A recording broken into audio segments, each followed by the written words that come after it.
Amena farusamento fela cabone. Evenua sile boria fanatosi. Oh, if it's not given by the Lord, no man can have. Memusile fritamo cabel. Oh, emeno sade frisamonka. Ibenu fanato selu cabana. Erwamu savante kufela tani. Usanambo filia kovana sai. Oh, from that river that never runs dry. Oramosai kefina kapon. Otana mukabina mukabeli. Aruna mosai. Epukakuna mukabila tone kedwemu. Aramosai oh. Dieu me montre ceci clairement. Je vois une chaise. Et je vois Simone Gbagbo. Sur cette chaise, je vois plusieurs politiciens en train de vouloir avec leurs mains, toute leur force, toute leur énergie, faire descendre la chaise. Mais shalom la famille, shalom peuple de Dieu, que la paix de Papa Jésus soit avec vous, que sa grâce et sa faveur puissent vous localiser en cette journée bénie. Que Dieu bénisse la Côte d'Ivoire, que Dieu bénisse le peuple ivoirien, que Dieu bénisse les serviteurs et servantes authentiques de la nation ivoirienne. Frères et sœurs en Christ, il y a un balayage céleste. Comme beaucoup d'hommes et de femmes de Dieu le disent depuis quelque temps, il y a un balayage céleste qui est au-dessus de la nation ivoirienne. L'Éternel m'a remis un stylo. Il m'a donné une feuille. Et sur cette feuille, c'est inscrit le nom de 3 pays. Je lis le Niger. Je lis le Ghana. Et je lis Haïti. Le Niger, le Ghana et Haïti. Je me dis ceci. Peuple du Niger, l'Éternel a placé sur vos drapeaux un temps de grâce. L'Éternel a placé sur votre drapeau un temps de renouveau. Mais il y a un problème. L'Éternel demande que la communauté évangélique du Niger prie beaucoup pour la nation du Niger. Car je vois pendant que l'Éternel travaille, je vois des racines néfastes.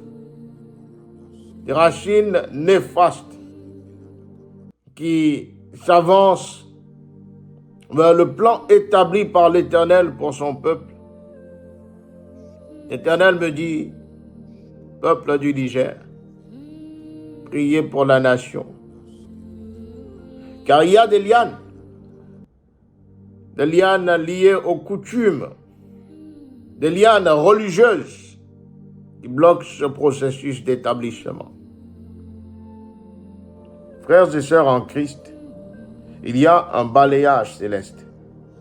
Comme beaucoup d'hommes et de femmes de Dieu le disent depuis quelque temps, il y a un balayage céleste qui est au-dessus de la nation ivoirienne. Il y a dans ce balayage céleste des cris qui sont enfouis dans le sol, des cris de victimes, de personnes qui sont innocents et qui ont eu à subir le sort des guerres civiles, qui ont eu à subir l'injustice des hommes politiques trop orgueilleux de lâcher le pouvoir et de laisser le peuple vivre.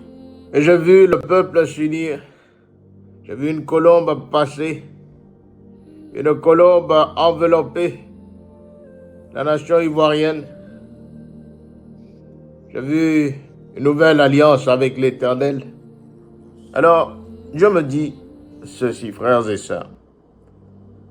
Je regarde la carte de la Côte d'Ivoire s'étaler devant mes yeux. Et je vois Alassane Ouattara. Je vois Guillaume Soro. Je vois même Blé Goudé. Je vois le président Tijane Thiam. Je vois Laurent Gbagbo. Je vois Madame Simone. Et l'Éternel commence à me montrer quelque chose d'assez étrange. Je vois entre chaque personne que je viens de citer une colombe. Et Dieu me dit, vois-tu, quelles que soient les transactions qui se passeront sur mon peuple, je porte une colombe au derrière de chacune de ces personnes, afin que ma paix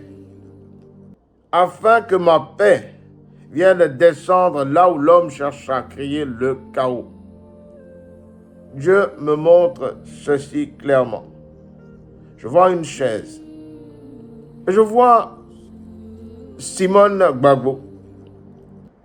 Sur cette chaise, je vois plusieurs politiciens en train de vouloir avec leurs mains, toute leur force, toute leur énergie, faire descendre la chaise. Mais l'Éternel me montre que sa main est en train de pousser cette chaise en hauteur. Alors Dieu me dit ceci. Dans les prochains temps, je façonnerai en Simone Gbagbo quelque chose de nouveau. Car dans ceux et celles que j'ai envoyés, certains ont commencé à rebrousser chemin. Certains ont commencé à avoir peur. Mais je connais le cœur de Simone Gbagbo. Je connais la résistance de cette dame. Et voilà, moi, l'Éternel, je place ma confiance en elle. Et je l'envoie. Je vois Simone Gbagbo être envoyée. Je vois un labyrinthe céleste devant mes yeux. Et je vois une grande élévation qui viendra toucher très rapidement et très bientôt Simone Gbagbo dans cet environnement politique et d'élection. Mais Dieu me dit, regarde encore Simone Gbagbo. Alors je regarde et je vois la main de Simone Gbagbo épauler le président Tijane Thiam. Bien-aimé dans le Seigneur, il y a une grâce particulière que l'Éternel place sur Simone Gbagbo et qui sera un tremplin dans l'objectif que Dieu a donné au président Tijane Thiam. Alors l'Éternel me dit ceci. Voici la Côte d'Ivoire, je le mets comme un champ. Voici la Côte d'Ivoire, je plante des graines. Voici en la Côte d'Ivoire, je plante de nouvelles semences. Et ces semences porteront fruit. Quels que soient les plans humains, moi l'Éternel, j'ai parlé avant même que les serviteurs n'annoncent. Alors Dieu me dit ceci clairement, peuple de Dieu. Il y a une vague. Il y a une vague de doute. Il y a une vague de peur. Il y a un tremblement céleste qui est en train de venir dans les prochains jours. Je vois dans l'actualité, surtout dans l'actualité occidentale, je vois de mauvaises nouvelles concernant la nation ivoirienne. Mais l'Éternel me dit, ne vous attristez point sur ces nouvelles, car ce que l'ennemi tente de faire, moi, je l'ai déjà vu. Car le plan de l'ennemi ne peut jamais faire taire le plan céleste que j'ai placé sur cette nation. L'Éternel me montre un vaste champ. Un champ où, il y a quelque temps, tout était morose. Un champ où, il y a quelque temps, des corbeaux venaient déterrer des vers de la terre. Mais l'Éternel me montre encore plus loin. Et je vois une pluie céleste. Je vois une grâce parfaite. Et l'Éternel me dit, vois-tu, voici la nation que je réserve à ceux et celles qui croiront en moi. Voici la nation que je réserve à ceux et celles qui auront la foi. Voici la nation que je réserve à ceux et celles qui confesseront mon nom. Alors j'ai compris, frères et sœurs, que les tractations humaines, ne pourront jamais aller au-dessus du plan de l'Éternel. Je me parle de liberté. Je me parle de liberté. Et je me parle d'un peuple qui est assoiffé de cette liberté. Je me parle de gloire. Et Dieu me dit, ne pensez pas à la vengeance, car il n'y a pas plus grande justice que la justice qui provient de moi. Je me dis, écoutez, peuple de Dieu, priez encore et faites confiance à moi l'Éternel, moi qui ai marché avec vos pères, moi qui marche encore avec vous, afin que vous sachiez que je suis l'Éternel. Je vis dans ce désert des larmes qui ont séché. Je vis dans ce désert un enfant. Et cet enfant a amené ma vision sur le Burkina Faso. Chez les impérialistes, ils ont une vision du monde que je m'en vais vous expliquer. Le monde se résume en un triangle pour eux. Vous verrez le triangle dans la plupart de leurs insignes. Peut-être que vous ne comprenez pas, mais le monde se résume en un triangle. Pour eux, au sommet du triangle, se trouve l'empire du bien. Et l'empire du bien, c'est eux. C'est la prospérité, c'est tout ce qui est positif, c'est eux qui ont droit à tout ce qui est bonheur sur ce monde. Je regarde et je vois de l'orage. Je regarde et je vois des disputes. Je regarde et je vois du sang. Frères et sœurs, j'ai vu une main dessinée dans le sable mouvant. Feu Thomas Sankara. J'ai vu une autre main venir mettre de l'eau sur le visage dessiné dans ce sable. Et l'Éternel m'a dit ceci. Prions fortement pour le Burkina Faso. Prions fortement pour le Burkina Faso. Car je vois le drapeau du Burkina Faso aux mains de plusieurs nations étrangères. Je vois ces nations se disputer le drapeau. Je vois dans cette dispute le drapeau s'effriter. Je vois dans cette dispute le drapeau tomber. Mais ce jeune enfant qui m'a conduit dans cette vision, ce jeune ange qui m'a conduit dans cette vision, rappelle ceci, que les attentats ne manqueront pas, que le fait de vouloir éliminer catégoriquement l'actuel président du Burkina Faso est simplement en lien avec le destin que l'Éternel a posé au travers de cet homme. C'est eux qui ont droit à toutes les richesses, c'est à eux d'imposer leur manière de voir le monde, c'est à eux d'imposer leur vision, leur mode de vie. Voilà pourquoi pendant la colonisation ou leur conquête, je dirais, ils venaient vers nos terres et ils disaient qu'ils ont découvert nos terres parce que pour eux, nous sommes des sauvages, nous n'avons rien de comme eux en fait.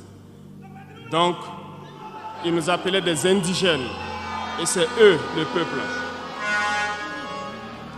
Ils s'arrogent tous les droits et pour eux, le monde doit marcher comme ce qu'ils veulent.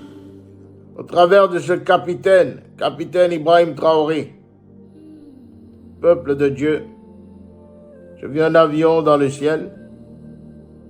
J'ai vu quelque chose être trafiqué. J'ai vu un voyage se rapprocher du président Ibrahim Traoré. Mais j'ai vu l'ange de l'Éternel lui souffler dans les oreilles qu'il ne s'envole pas. Qu'il ne s'envole pas. L'Éternel me montre deux trajets. Je vois un trajet qui est positionné sur l'Asie. Je vois un pays de l'Asie. Je vois un autre trajet qui est positionné au-dessus de l'Europe. L'Éternel me dit prudence. L'Éternel me dit prudence. Que le président, le capitaine Ibrahim Traoré, entre le mois de novembre et décembre, fasse extrêmement prudence dans ces trajets, dans les trajets liés à l'avion. Car je vois la main de l'ennemi concocter quelque chose. Je regarde et je vois le Ghana. Je vois une fleur se positionner sur le drapeau du Ghana.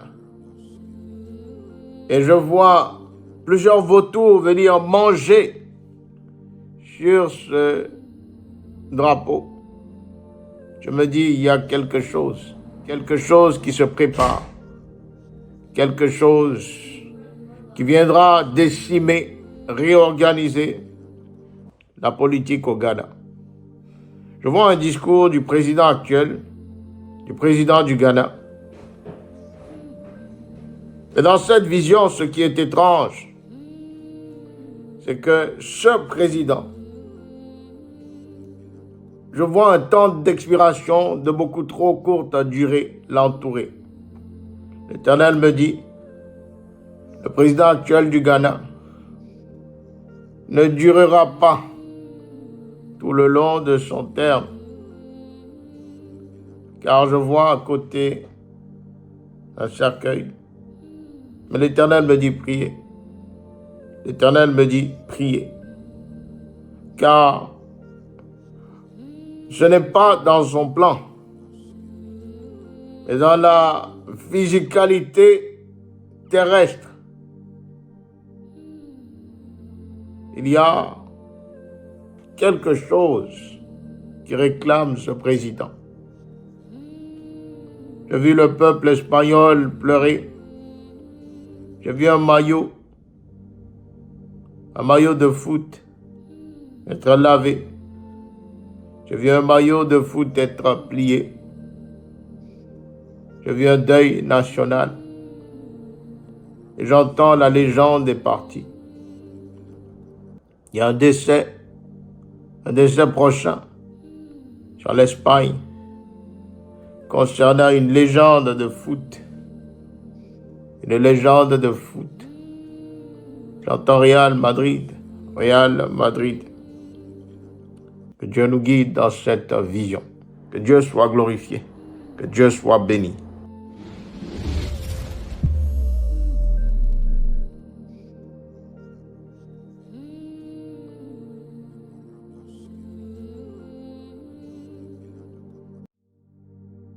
Regardez autour de vous, observez ce pont qui s'élève.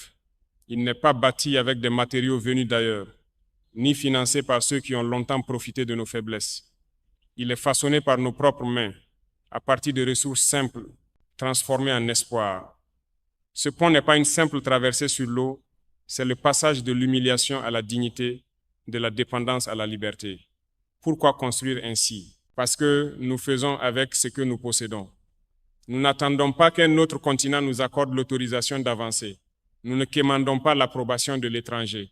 Nous prenons ce qui nous entoure, nous le transformons et nous en faisons un symbole de vie nouvelle. Pendant longtemps, on a répété que l'Afrique ne pouvait pas inventer, qu'elle ne pouvait pas bâtir, qu'elle ne survivrait pas sans assistance extérieure. Ces affirmations étaient fausses, de simples mensonges répétés pour nous maintenir en bas. Ce point est la preuve éclatante que notre destin ne dépend de personne. C'est un message à tous ceux qui, derrière des habits élégants et des discours calculés, ont tenté de nous dicter notre avenir. raskita liga bradia skita. Ay makabama boa kapakata kita kata. Reko savrande sida barakata. Eka wata kamana. Holy Ghost fire. Fire me up. Ay kapaka. Fire me up. Fire me up. Fire me up. Ekekeke parakata. Fire me up.